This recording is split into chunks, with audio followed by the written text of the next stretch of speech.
Aujourd'hui, on a pu fédérer beaucoup de parties prenantes dans notre domaine et finalement, en travaillant avec eux, en échangeant, en allant sur le terrain, on a convergé vers une solution qui a été unanimement validée par ces parties prenantes.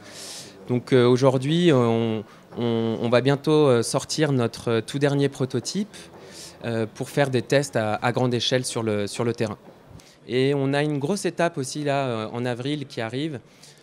On participe à un concours international, le Hello Tomorrow Challenge, qui a été monté par Xavier Duportet. Et en fait, c'est un concours du coup international où il y a plus de 1200 projets qui sont en compétition et on fait partie des 25 semi-finalistes. Donc c'est déjà une première victoire. Après, si jamais on arrive en finale, et ben là, on peut gagner le grand prix qui est de 100 000 euros. Et il y a 4 autres prix qui sont de 15 000 euros.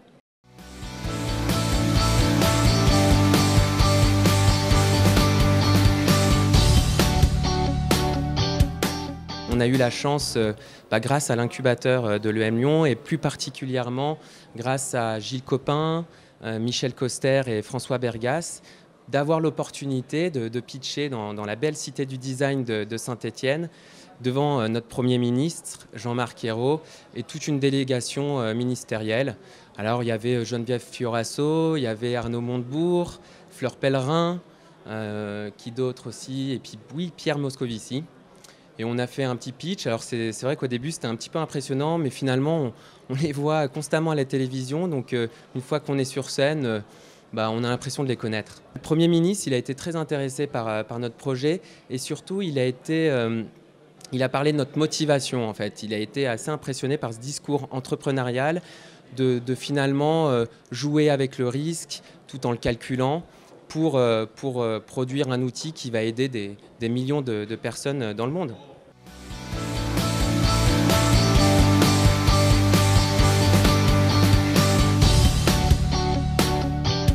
Finalement, le plus important, c'est de bien choisir son équipe.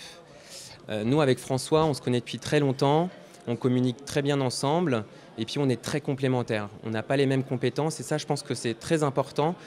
Et même finalement, avant les compétences, essayer de trouver une motivation parce que créer son entreprise, c'est quand même pas facile. Il faut y aller au quotidien et donc du coup, avoir une équipe avec qui on travaille correctement et surtout avec qui on a confiance, et ben ça, c'est très très important.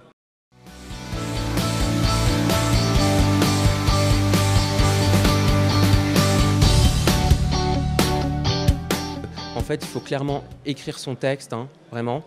On commence par d'abord essayer de mettre les grandes lignes, ce qu'on veut dire, les messages qu'on veut faire passer. Ensuite, on rédige bêtement un texte et puis on met le timing à côté. On commence par l'apprendre, ensuite on s'exerce, on se minute et puis après on essaye de passer devant des amis, devant la famille et c'est pas si évident et du coup on se rend compte un peu et après on se rôde finalement comme un acteur, comme un comédien.